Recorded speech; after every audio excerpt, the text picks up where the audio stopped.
College में parents वगैरह का थोड़ा सा रीजन रहता है कि फर्स्टली आप ग्रेजुएशन पूरी कर लो, फिर आप थोड़ा सा कॉर्पोरेट एक्सपीरियंस ले लो, फिर गो फॉर स्टार्टअप या फिर गो फॉर एनीथिंग। पहले मैं बूस्ट पोस्ट करती थी, जो मैंने 1 साल तक मेरा पैसा बर्बाद किया था बूस्ट पोस्ट कर करके। आपने 2K के स्टाइपेंड से 90 लाख का बिजनेस बना लिया जस्ट फ्रॉम इंस्टाग्राम ओनली। आपने वो बाल मंगाए थे, उसमें से स्ट्रीक निकालकर उसको क्रिएटिवली डिजाइन करा अपने एंड से, एंड देन उस पर स्ट्रीक को 420 रुपीस में बेचा। कि अमन सर मुझे चाहिए थे, ठीक है। सेकंड वाज क्या एक इंस्टाग्राम पेज से चले हुए बिजनेस में आप भी करोड़ों कमा सकते हो?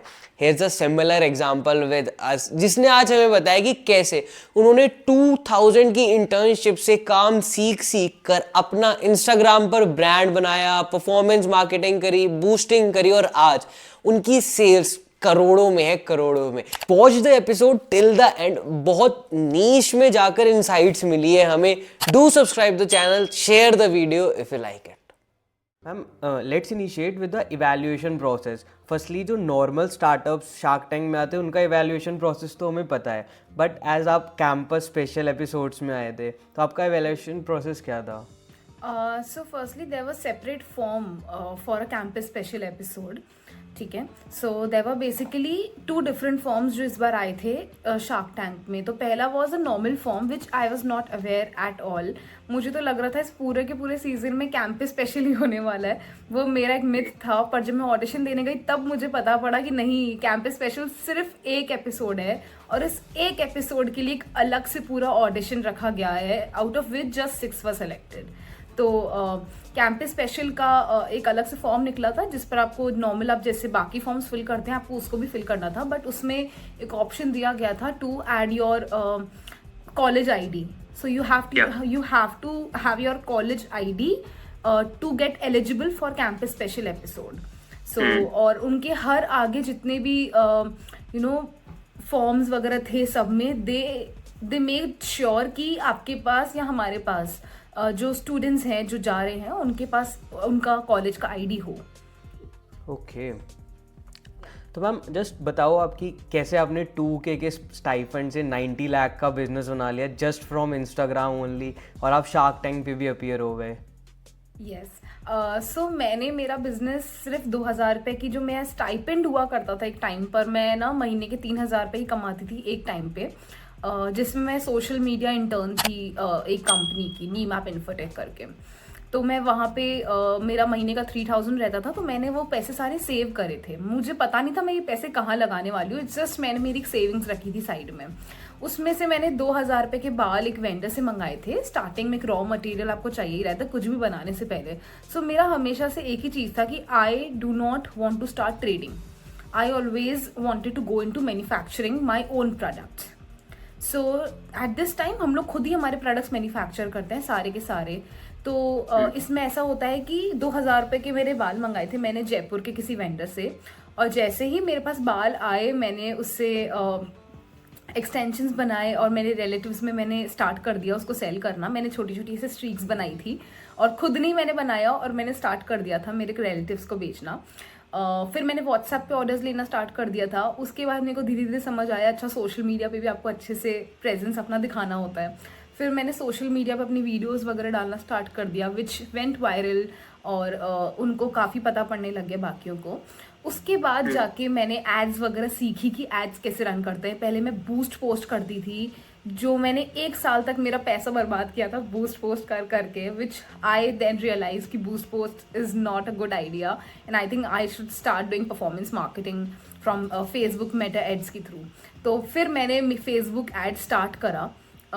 आई थिंक 1 साल मैंने बूस्ट पोस्ट के बाद मैंने फेसबुक एड स्टार्ट करा, और मैंने काफ़ी एजेंसी को दिया था मेरे फेसबुक एड्स चलाने के लिए। But I think Facebook ads चलाने के लिए किसी और से चलाने के लिए आपको आना चाहिए, आपका अगर बिजनेस है तो। That's what my learning is. मैंने काफ़ी एजेंसीज को दिया but they did the worst job. But जब मैंने हैंडल करा मेरा फेसबुक का मेरे फेसबुक के एड्स जब से मैंने हैंडल करी, मेरा 3 पे ROS था, that is return on ad spend. मेरा 3 पे ROS था, मेरा 30 पे पहुंच गया उसके बाद। ऐसा क्या अलग करा था आपने? सो क्रिएटिव्स आपके बहुत स्ट्रांग होने चाहिए पहली चीज़। तो क्रिएटिव्स का जो नॉलेज है आप डालोगे, आप खुद बना बना के अपने क्रिएटिव्स डालते हो तो आपको पता पड़ता है कि अच्छा ये क्रिएटिव चल रहा है, ये क्रिएटिव नहीं चल रहा है। तो ये चीज़ आपको आपकी एजेंसी नहीं बताती कि कौन सा क्रिएटिव चल रहा है और कौन सा आपको क्रिएटिव और कब लगाना चाहिए अपना, राइट। और मैं मेरा ब्रांड का फेस हूँ, तो मुझे ही पता होना चाहिए कि अब मुझे कैसे टाइप के वीडियोस बनाने हैं जो फेसबुक पे चलेंगे, so that I know that my agency will not know. Ma'am initially जब आपने 2000 के वो जयपुर से मंगवाए थे, फिर आपने उनको सेल करा होगा, फिर आपके पास कुछ रिटर्न्स आए होंगे, तो ऐसा प्रोसेस था? फिर आपने मंगवाए वहाँ से और फिर आपने सेल करे, लाइक आपके पास इन्वेंट्री के जो कैश फ्लो था वो कहाँ से आया? सो मेरा हर बार ही मेरा ये है कि मैं पहले दिन से ही प्रॉफिटेबल रही हूँ। सो मैंने जो 2000 रुपए के 100 ग्राम के बाल मंगाए थे, मैंने उसमें से कम 20 स्ट्रीक्स बना ली थी अराउंड, है ना। उन स्ट्रीक्स में से कुछ वेस्ट भी निकली थी स्ट्रीक्स, बट हाँ मैंने वही बेचकर जो मैंने जो मेरे पास पैसा आया उसी से मैंने मेरी और बाल खरीद के और स्ट्रीक्स बनाई। तो पहले मैंने 1 महीना सिर्फ स्ट्रीक्स ही बेची थी, जिसके थ्रू जितना भी मेरा प्रॉफिट अर्न हो रहा था मैं उसी को ही वापस से री इन्वेस्ट कर रही थी मेरे ही बिजनेस में। तो यही मेरा प्रोसेस चलता आया है ऐसा। और उस टाइम पे मैं कुछ मार्केटिंग पे खर्चा नहीं करती थी, तो मेरा कुछ खास इन्वेस्टमेंट था नहीं, मेरा बस रॉ मटेरियल का ही खर्चा आता था मोस्टली, क्योंकि मैन्युफैक्चरिंग मैं खुद करती हूँ। तो यहाँ पे हमारा काफ़ी सही फायदा हुआ था। मैम ये तो बहुत छोटे से हुआ, मतलब बहुत ही बेस लेवल से। एक आपने 100 ग्राम के बालों में से कितनी स्ट्रीक निकाली थी और उसका पर स्ट्रीक का प्राइस कितना था? पर स्ट्रीक का प्राइस अराउंड उस टाइम पे मैंने रखा था 420 रुपीज ऐसा। उस टाइम पे मेरा 420 का 1 स्ट्रीक रहता था, विच इज अ 14 इंच। अच्छा, बेसिकली आपने वो बाल मंगाए थे एंड उसमें से स्ट्रीक निकाल कर उसको क्रिएटिवली डिज़ाइन करा अपने एंड से, एंड देन उस पर स्ट्रीक को 420 रुपीज़ में बेचा ऑनलाइन, इंस्टाग्राम पे पेज बना के व्हाट्सएप के थ्रू ऑर्डर्स लिया, रिलेटिव्स को बेचा, तो जहाँ से भी हर जगह से जैसे पैसे इकट्ठा हुए फिर उसी से वापस और बाल खरीद लिए और स्ट्रीक्स बना के और मैंने स्टार्ट कर दिया सेल करना ऐसा। Okay ma'am, that's really nice. तो आप ये कहना चाहोगे कि जितने भी बिजनेसेस चल रहे हैं तो उनको एजेंसी पे डिपेंड ना होकर खुद टेक ओवर करना चाहिए, मार्केटिंग वगैरह, performance marketing, social media marketing type of things? मैं ये नहीं बोल रही कि आप बिल्कुल भी डिपेंड मत हो अपनी एजेंसी पे, आप दे रहे हो। आई नो कई लोगों का इंटरेस्ट नहीं होता है मार्केटिंग में, मतलब पहले मेरा भी खास इंटरेस्ट नहीं था, मुझे मार्केटिंग पसंद ही नहीं थी। मैं खुद क्रिएटिव्स बना लेती थी, पर खुद को मेरे को मेटा एड्स वगैरह जो उसका इंटरफेस है वो मुझे भी समझ में नहीं आता था। और आई नो मेरे जैसे बहुत लोग हैं जिनको समझ में नहीं आता है कि मार्केटिंग कैसी होती है, फेसबुक एड्स क्या होता है, गूगल एड का जो इंटरफेस है, that's difficult to understand, that difficult to learn. So that's very normal. बस मैं ये बोलूंगी कि you should have a basic knowledge कि क्रिएटिव क्या होता है, उसका काम क्या होता है, प्राइमरी टेक्स्ट आप जो लगा रहे हो उसका काम क्या होता है, कि अगर आपकी एजेंसी भी काम कर रही है आपके लिए तो एटलीस्ट आप उसको जज कर पाओ जो आपकी एड्स चल रही हैं।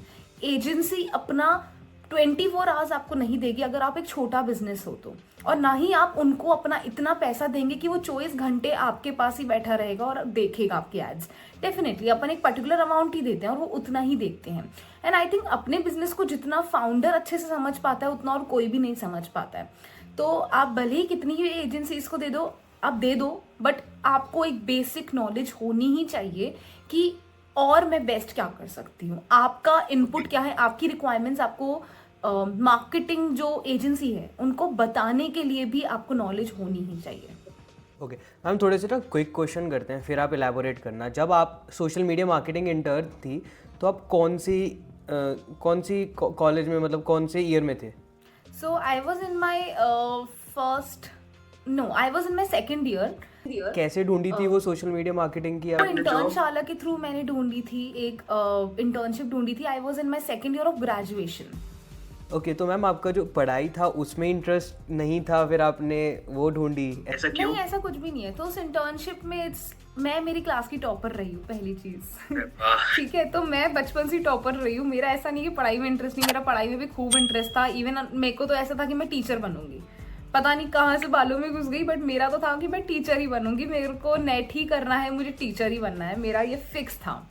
सो मैंने सेकेंड ईयर में मैं एक्चुअली सॉफ्टवेयर टेस्टर भी हूँ, कई लोगों को नहीं पता है। So I am a certified software tester, जो मैंने first year of my graduation ही मैंने ISTQB का एग्जाम होता है, which is a difficult exam. So मैंने वो फर्स्ट अटेम्प्ट में ही क्लियर कर लिया था। So I am a software tester certified, मैंने उसमें भी इंटर्नशिप्स करी है। और उसके बाद मैं मेरे को हमेशा से अपना फुल टाइम यूटिलाइज करने की बहुत आदत है, मैं फ्री नहीं बैठ सकती। तो मेरा ऐसा है कि मैं मेरे पूरे टाइम को यूटिलाइज करूँ। तो मैं मेरे जब कॉलेज से फ्री होती थी, मेरे को सिर्फ 2 घंटे लगते थे दिन के, जो मुझे काम करना पड़ता था मेरा इंटर्नशिप का, सोशल मीडिया का, तो मुझे बस 2 घंटा ही लगता था उसमें। It was a work from home. तो बस तो मैं इजीली मैनेज कर पाती थी कि वो भी खत्म हो जाए, कॉलेज भी खत्म हो जाए, साइड बाय साइड 2 घंटे ही काम करना है, वीकेंड्स पे भी हॉलीडे है, so there was no issue in that. तो मैम जब आपने बाल मंगाए एंड अपनी स्नैप स्ट्रीक्स बेची, तो फिर जब भी आप वो 2K की इंटर्नशिप कर रही थी या फिर वो आपने छोड़ी कब? वो भी मेरे साथ साथ में चल ही रही थी, बट हाँ जब 2-3 महीने हो गए जब मैं फोकस नहीं कर पा रही थी मेरी सोशल मीडिया पे और मेरे द शेल हेयर पे, जब मैं दोनों पे फोकस इकट्ठा नहीं कर पा रही थी, तब मैंने डिसीजन लिया कि now I should drop my internship. और इवन उनके पास भी, उन्होंने भी बहुत साथ दिया था, and even they told me कि कोई बात नहीं, if you are doing your own thing that's even better. So तब मैंने वो जॉब छोड़ दिया था, और उसके बाद से ही मतलब आई थिंक 1-2 महीने बाद ही मैंने छोड़ दिया था, क्योंकि मेरे को बहुत इंटरेस्ट आने लग गया था द शेल हेयर पर। मुझे एक स्कोप दिखने लग गया था कि मुझे समझ आ गया था कि हाँ this is my thing, I should do this thing. Ma'am college में पेरेंट्स वगैरह का थोड़ा सा रीज़न रहता है कि फर्स्टली आप ग्रेजुएशन पूरे कर लो, फिर आप थोड़ा सा कॉर्पोरेट का एक्सपीरियंस ले लो, फिर गो फॉर स्टार्टअप या फिर go for anything from your money और अपने एंड से। तो आपके पेरेंट्स के साइड से क्या इनपुट्स थे? हाँ इट्स लाइक कि मतलब जब मैंने बिजनेस स्टार्ट किया था, एक बार हर किसी को डाउट आता है कि चलेगा नहीं चलेगा, कैसे होगा। एंड उस टाइम पे बालों का business was very new thing for us, क्योंकि हमारे तो ना मेरे पापा का कोई बालों का बिजनेस है, ना मेरा बैकग्राउंड बालों का बिजनेस का है ही नहीं। तो ये मैंने खुद ने स्क्रैच स्टार्ट करा है। तो हाँ स्टार्टिंग में लगता था कि यार ये क्या बाल वाल है, उनको तो कचरा लगता था, सही बात है। बट एक बार क्या हुआ ना, मेरे रिलेटिव में किसी ने बोला कि बाल तो क्या है, कचरा ये सब, and that day I cried a lot. तो मुझे फील हुआ कि how much connected I am to the Shell Hair. और उस टाइम आई थिंक 2 महीने ही हुए थे, I was in my still R&D process बोल सकते हैं। बट तब मुझे पता पड़ा कि मैं अभी 2 महीने में कितनी कनेक्ट हो चुकी हूँ इस बिजनेस से। So it's not just a business for me, it's like a child for me. So I think तो मेरे पेरेंट्स हमेशा से बहुत सपोर्ट उन्होंने किया है। बट हाँ मम्मी का एक ही कहना था कि यार शैली पढ़ाई मत छोड़ना, कभी भी कुछ भी हो जाए। तो मेरे ग्रेजुएशन के जस्ट बाद में मैंने मेरा शेल हेयर स्टार्ट कर दिया था, और उस टाइम पे मैंने पोस्ट ग्रेजुएशन भी साथ साथ में स्टार्ट कर लिया था, बिकॉज मेरी मम्मी की जिद थी कि पढ़ाई तो करनी पड़ेगी, बाकी जो करना है आपको कर लो। तो मैम अभी आप अपनी पोस्ट ग्रेजुएशन कर रहे हो या फिर आपने ड्रॉप कर दिया? नहीं ड्रॉप वगैरह नहीं किया है मैंने। सो इट्स लाइक मेरा लास्ट सेमेस्टर अभी कंप्लीट हुआ है दिसंबर में, post graduation. I took a 1 year gap between my graduation and post graduation when I started my Shell Hair. Okay. तो मैम आपकी इन्वेस्टमेंट वगैरह की चीज़ें थी स्पेसिफिकली, मतलब आप देख रहे थे इन्वेस्टमेंट या फिर जस्ट शार्क टैंक आया था उसी वजह से आप गए थे? सी अदर देन इन्वेस्टमेंट की तो जरूरत है, that's true, but other than that we really, I personally need someone for my business जो मतलब और ज्यादा बड़े पर्सपेक्टिव से देखे मेरे बिजनेस को। और मेरी भी काफी वीकनेसेस हैं, जैसे आपने शो में देखा होगा कि अमन सर ने बोला कि there is the marketing gap, which is true, because see I am not an expert, है ना। मैं भी कितना ही सीख के और मैं कितना ही कर लूंगी, आई think I need someone and he is a marketing गुरु। सो मुझे था कि सी शार्क टैंक में बिल्कुल मार्केटिंग भी होती है लोगों की, that's a very good marketing platform, but along with that you get a person who is too expert in so many things and you have seen so many things. तो मैंने अमन का भी देखा है कि उन्होंने कैसे आई थिंक 2016 में अपना बिजनेस स्टार्ट किया था, and now where he is. So he have made a big business and I have a lot of trust on him. So मेरा शार्क टैंक पे जाने का सिर्फ यही रीजन नहीं था कि नहीं यार एक मार्केटिंग मिल जाएगी, नहीं, I needed someone who can look at my business the way I look at. तो वो चीज मेरे को चाहिए थी जो मुझे मिली है। आप स्पेसिफिकली अमन के लिए गए थे या फिर कोई पर्टिकुलर शार्क आपने सोच रखा था कि ये? There were 3-4 sharks, not just Aman. There were 3-4 sharks, but I'm lucky I got him. I'm very lucky to be honest. So there were 3-4 sharks. First is Aman. मैंने अपने इंटरव्यूज में काफी अभी बोला है कि अमन सर तो मुझे चाहिए ही थे, ठीक है। Second was Deepinder Goyal, but he was not there, ठीक है। Third was Vineeta and she was not there in my time. तो ऐसे शार्क्स थे जो वहां पे थे नहीं। Anupam is also very good, but हाँ फिर उस टाइम जो मेरे गट फीलिंग आया कि मुझे अमन ही चाहिए, सो आई चोज हिम वहां पे। ओके, तो मैम अभी तक मार्केटिंग में कितना ग्रोथ आया शेलेयर का? आफ्टर शार्क टैंक, या ma'am? So after shark tank हमारी सेल्स अभी तक तो हमारी मतलब 3x हो चुकी है, ठीक है, but it's just been 3-4 days ही हुए हैं अभी तक, तो हमारी अभी से 3x हो चुकी है सेल्स। एंड यस, अभी तो हमने मार्केटिंग स्टार्ट ही नहीं करी है शार्क टैंक के बाद, टू बी ऑनेस्ट। हाँ, तो मैम आप अभी या आपने ऐसा कुछ सोचा है कि अब ऑफलाइन स्टोर्स में भी जाना है या फिर प्रॉपर ही वर्चुअल रखना है आपको काम? तो पहले हम लोग ऑनलाइन थोड़ा और सेटल होना चाहेंगे बिफोर गोइंग टू ऑफलाइन, क्योंकि ऑफलाइन एक अलग ही पार्ट हो जाता है बिजनेस का। So what I feel is अभी हम लोग पहले ऑनलाइन पे ज्यादा फोकस करेंगे और ऑनलाइन पे ज्यादा ध्यान देंगे, एंड देन आफ्टर दैट हम लोग ऑफलाइन हम लोग सैलून्स वगैरह से टाई अप करना चाहेंगे। ओके ओके मैम, आपके पेरेंट्स कैसा फील कर रहे हैं? Now I mean they get to excited जब उनके पास आगे होके किसी और का मैसेज आ रहा होता है, कोई न्यूज़पेपर का आर्टिकल उनको भेज रहा होता है। सो अब तो I don't know, I mean उनको दिन में 15 कॉल सिर्फ और सिर्फ मेरे लिए आते कि अरे आपकी बेटी को हमने टीवी में देखा, आपकी बेटी को हमने टीवी में देखा। तो उनके लिए तो ये बहुत ही मतलब, उन्होंने तो चीज सोची ही नहीं थी कि ये लड़की जो अपने बलबूते पे खड़ी होके और इसने कहाँ पहुंच गई है ये। मैं ना हर बार है ना टीवी पे देखती थी सीजन 1 और सीजन 2 शार्क टैंक, और अब 3rd सीजन में मैं चली गई वहां पे, तो और मैं उनके साथ ही बैठ के देखती थी सीजन 1 सीजन 2। तो उनके लिए तो ऐसा हो चुका है कि अच्छा ये तो हमारे साथ देखती थी भी वहां चली गई है। तो अब कल परसों मैं कॉफी विद करण देख रही थी, पुराना कोई सीजन, बोलते तू ये मत देख, तू यहाँ भी चली जाएगी चली जाएगी। मैम बहुत अमेजिंग है। तो हाँ, तो अब बहुत ही मतलब एक अलग ही एक्सपीरियंस है ये वाला। Now I got lot of invites of being a chief guest everywhere, and I mean it's a great feeling, and for me and for my parents also definitely they are very proud of me। although मुझे बोलते नहीं है ज्यादा क्योंकि मैं उनके sir पे चढ़ जाती हूँ फिर तो वो लोग मुझे इतना बोलते नहीं है, but I know they are very happy deep inside।